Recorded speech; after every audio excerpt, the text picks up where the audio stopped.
بسم اللہ الرحمن الرحیم۔ السلام علیکم۔ خلیفہ ہارون الرشید کے دور میں بغداد میں ایک درویش رہتے تھے۔ اس درویش کا نام بہلول دانا تھا۔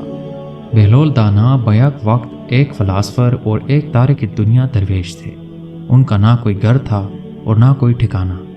وہ عموماً شہر میں ننگے پاؤں پھرتے تھے اور جس جگہ تھک جاتے وہیں ڈیرا ڈال لیتے۔ بعض لوگوں نے انہیں مجذوب لکھا ہے کہ یہ اللہ کی تجلیات اور عشق میں مستغرق اور گم رہتے تھے اور اپنے ارد گرد کے ماحول سے بے خبر ہوتے تھے۔ بہت کم لوگوں کی طرف التفات کرتے تھے اور جب کبھی عوام الناس کی طرف منہ کرتے تو حکمت و دانائی کی بہت ہی عجیب و غریب باتیں کرتے، جس سے پتہ چلتا ہے کہ یہ اللہ کے بہت بڑے ولی کامل تھے۔ ان کا اصل نام وہب بن عمرو تھا۔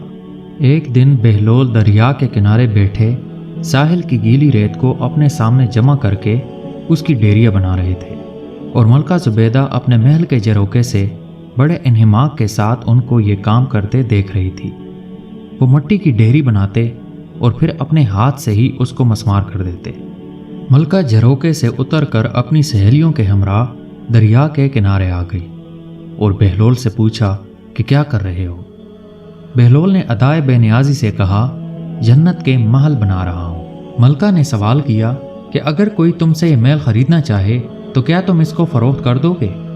بہلول نے کہا، ہاں کیوں نہیں، میں بناتا بھی ہوں اور فروخت بھی کرتا ہوں۔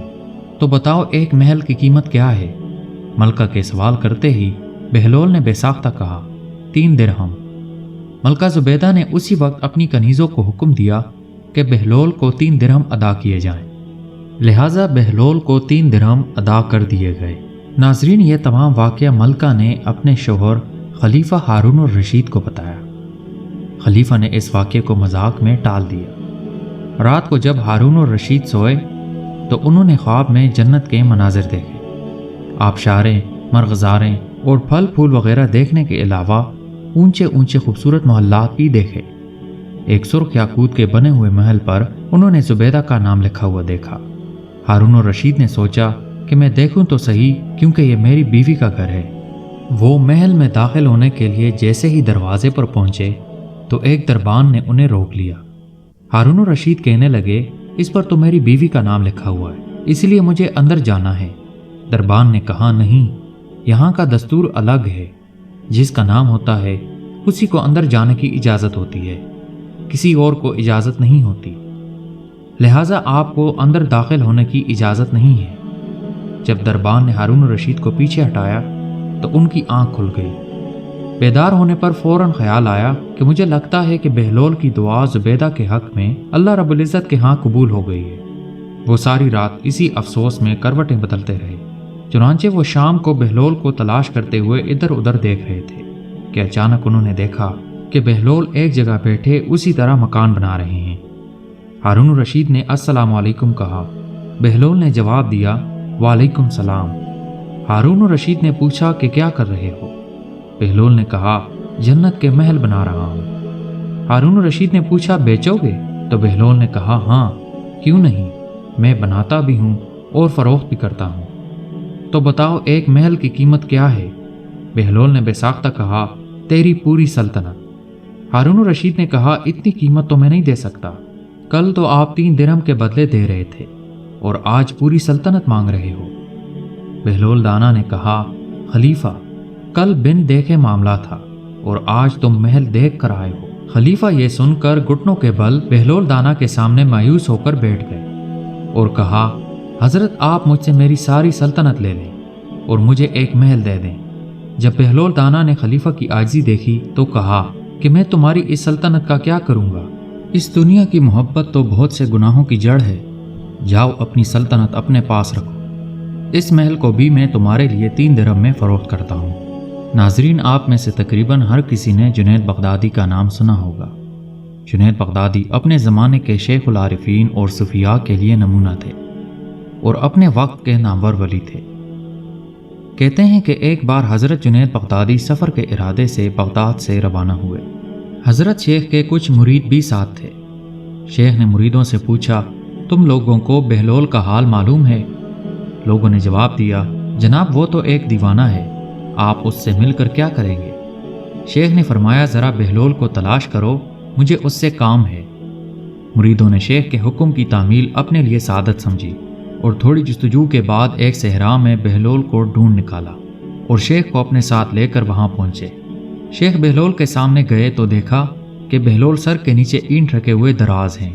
شیخ نے سلام کیا تو بہلول نے جواب دے کر پوچھا، تم کون ہو؟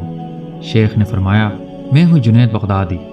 بہلول نے کہا، اچھا تو تم وہی جنید ہو جو لوگوں کو بزرگوں کی باتیں سکھاتے ہو؟ شیخ نے جواب دیا، جی ہاں، کوشش تو کرتا ہوں۔ بہلول نے کہا، اچھا تو تم اپنے کھانے کا طریقہ تو جانتے ہی ہوگے؟ شیخ نے جواب دیا، کیوں نہیں، بسم اللہ پڑھتا ہوں، اپنے سامنے کی چیز کھاتا ہوں، چھوٹا نوالا بناتا ہوں، آہستہ آہستہ چباتا ہوں اور دوسرے کے نوالے پر نظر نہیں ڈالتا، اور کھانا کھاتے وقت اللہ کی یاد سے غافل نہیں ہوتا۔ جو لقمہ بھی کھاتا ہوں الحمدللہ کہتا ہوں، کھانے سے پہلے بھی ہاتھ دھوتا ہوں اور کھانے سے فارغ ہونے کے بعد بھی ہاتھ دھوتا ہوں۔ یہ سن کر بہلول اٹھ کھڑے ہوئے اور اپنا دامن شیخ پر جھٹک کر کہا، تم انسانوں کے پیر و مرشد بننا چاہتے ہو اور حال یہ ہے کہ اب تک کھانے پینے کا طریقہ بھی نہیں جانتے۔ یہ کہہ کر بہلول نے اپنا راستہ لیا۔ شیخ کے مریدوں نے کہا، حضرت یہ شخص تو دیوانہ ہے۔ فرمایا، ہاں دیوانہ تو ہے، لیکن اپنے کام کے لیے ہوشیاروں کے کان کاٹتا ہے، اس سے سچی بات سننا چاہیے، آؤ اس کے پیچھے چلیں، مجھے اس سے کام ہے۔ بہلول ایک ویرانے میں پہنچ کر ایک جگہ بیٹھ گئے۔ شیخ بغدادی ان کے پاس پہنچے تو انہوں نے پھر سوال کیا کہ کون ہو تم؟ شیخ نے جواب دیا، میں ہوں جنید بغدادی، جسے کھانے کا طریقہ نہیں آتا۔ بہلول نے کہا، تم کھانے کے آداب سے ناواقف تو ہو ہی، گفتگو کا طریقہ تو جانتے ہی ہوگے؟ شیخ نے جواب دیا، جی جانتا تو ہوں۔ بہلول نے کہا، تو پھر بتاؤ کس طرح بات کرتے ہو؟ شیخ کہنے لگے، میں ہر بات کو ایک اندازے کے مطابق کرتا ہوں، بے موقع اور بے حساب نہیں بولے جاتا، سننے والوں کی سمجھ کا اندازہ کر کے خلق خدا کو اللہ اور اس کے رسول صلی اللہ علیہ وسلم کے احکام کی طرف متوجہ کرتا ہوں۔ یہ خیال رکھتا ہوں کہ اتنی باتیں نہ کروں کہ لوگ مجھ سے بیزار ہو جائیں۔ باطنی اور ظاہری علوم کے نقطے نظر میں رکھتا ہوں۔ اس کے علاوہ گفتگو کے آداب سے متعلق کچھ اور باتیں بھی بیان کی۔ بہلول نے کہا، کھانا کھانے کے آداب تو ایک طرف، تمہیں تو گفتگو کرنے کا طریقہ بھی نہیں آتا۔ پھر شیخ سے منہ موڑ کر ایک اور طرف چل دیے۔ مریدوں سے خاموش نہ رہا گیا، کہنے لگے، یا حضرت یہ شخص تو دیوانہ ہے، آپ اس سے بلا اور کیا توقع رکھ سکتے ہیں؟ شیخ نے جواب دیا، بھائی مجھے تو اس سے کام ہے، تم یہ بات نہیں سمجھو گے۔ اس کے بعد شیخ نے پھر بہلول کا پیچھا کیا۔ بہلول نے مڑ کر کہا، تمہیں کھانا کھانے اور بات کرنے کا طریقہ تو نہیں آتا، سونے کا طریقہ تو آتا ہی ہوگا؟ شیخ نے فرمایا، جی ہاں معلوم ہے۔ بہلول نے کہا، اچھا تو بتاؤ کس طرح سوتے ہو؟ شیخ کہنے لگے، جب میں عشاء کی نماز اور اپنے وظائف سے فارغ ہوتا ہوں تو سونے کے کمرے میں چلا جاتا ہوں۔ یہ کہہ کر شیخ نے سونے کے آداب بیان کیے جو انہیں بزرگوں نے تعلیم کیے ہوئے تھے۔ بہلول نے کہا، معلوم ہوا تمہیں تو سونے کا طریقہ بھی نہیں آتا۔ اس کے بعد بہلول نے جانا چاہا تو شیخ نے ان کا دامن پکڑ کر کہا، بہلول میں نہیں جانتا تو اللہ کے واسطے مجھے سکھا دو۔ کچھ دیر بعد بہلول نے کہا، اے جنید، یہ جتنی باتیں بھی تم نے کہی ہیں سب بات کی چیزیں ہیں، اصل بات مجھ سے سنو۔ کھانے کا طریقہ یہ ہے کہ سب سے پہلے حلال کی روزی ہونی چاہیے۔ اگر غذا میں حرام کی آمیزش ہو جائے تو جو آداب تم نے بیان کیے ہیں برتنے کا کوئی فائدہ نہیں ہوگا اور دل روشن ہونے کی بجائے اور تاریک ہو جائے گا۔ شیخ جنید نے بے ساختہ کہا، اللہ تمہارا بھلا کرے۔ پھر بہلول نے بتایا، گفتگو کرتے وقت دل کا پاک اور نیت کا صاف ہونا ضروری ہے، اور اس بات کا بھی خیال رہے کہ جو بات بھی کہی جائے اللہ کی رضامندی کے لیے ہو۔ اگر کوئی غرض یا دنیاوی مطلب ہوگا یا بات فضول قسم کی ہوگی تو خواہ کتنے ہی اچھے الفاظ میں کہی جائے تمہارے لیے وبال بن جائے گی۔ ایسی بات کرنے سے بہتر ہے کہ خاموش رہا جائے۔ پھر سونے کے متعلق بتایا کہ اسی طرح سونے کے متعلق جو باتیں تم نے بیان کی وہ بھی اصل مقصود نہیں۔ اصل بات یہ ہے کہ جب تم سونے لگو تو تمہارا دل بغض، کینے اور حسد سے خالی ہو، تمہارے دل میں دنیا کی محبت نہ ہو، اور نیند نہ آنے تک اللہ کے ذکر میں مشغول رہو۔ بہلول کی بات ختم ہوتے ہی شیخ جنید نے ان کے ہاتھوں کو بوسہ دیا اور ان کے لیے دعا کی۔ شیخ جنید کے مرید یہ دیکھ کر حیران رہ گئے اور بہلول کے متعلق ان کے خیالات درست ہو گئے۔ حضرت سیدنا سری سکتی رحمۃ اللہ علیہ فرماتے ہیں، ایک بار مجھے قبرستان جانا ہوا۔ وہاں میں نے بہلول کو دیکھا کہ ایک قبر کے قریب بیٹھے مٹی میں لوٹ پوٹ ہو رہے ہیں۔ میں نے پوچھا، آپ یہاں کیوں بیٹھے ہیں؟ جواب دیا، میں ایسی قوم کے پاس ہوں جو مجھے اذیت نہیں دیتی، اور اگر میں غائب ہو جاؤں تو میری غیبت نہیں کرتی۔ میں نے پوچھا، روٹی مہنگی ہو گئی ہے؟